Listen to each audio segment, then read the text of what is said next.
Welcome to reflection news. Reflection monetisation పోయింది and ఇంకో strike కూడా పడ్డదన్న విషయం మీకు తెలిసిందే. అందుకోసం అని చెప్పేసి మనం రిఫ్లెక్షన్ న్యూస్ క్రియేట్ చేసాం. At the same time reflection pro అని ఈ రెండు ఛానల్స్ కూడా క్రియేట్ చేయడం జరిగింది.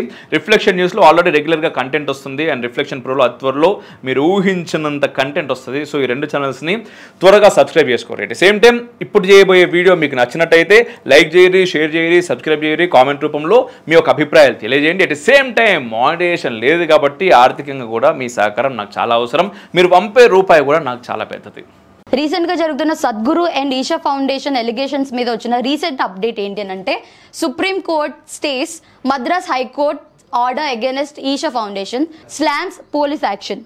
అంటే అసలు ఈషా ఫౌండేషన్ లో ఏం జరిగింది, సద్గురు సుప్రీం కోర్టుకి ఎందుకు అప్రోచ్ అయ్యారనంటే సీత గీత అని ఇద్దరు అమ్మాయిలు ఈషా ఫౌండేషన్ లో ఉంటారనమాట. వాళ్ళ ఫాదర్ సడన్ గా మద్రాస్ హైకోర్టుకి వెళ్ళి ఒక పిటిషన్ అయితే చేశారు. ఆ పిటిషన్ ఏంటనంటే హేబియస్ కార్పస్ అన్న పిటిషన్ పెట్టారు. అంటే ఏంటి అనంటే వాళ్ళ పిల్లలతో తను మాట్లాడలేకపోతున్నాడు అని, ఈషా ఫౌండేషన్ లో ఇల్లీగల్ కన్ఫర్మేషన్ జరుగుతుందని అండ్ బలవంతంగా సన్యాసం తీసుకోమంటున్నారని ఈయన ఒక పిటిషన్ అయితే చేశారు.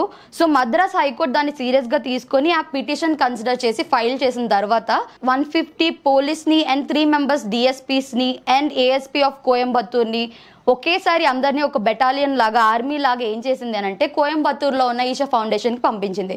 సో అక్కడ వాళ్ళు ఇబ్బంది పెట్టడం వల్ల Sadhguru he went to the supreme court and he approached supreme court అనమాట.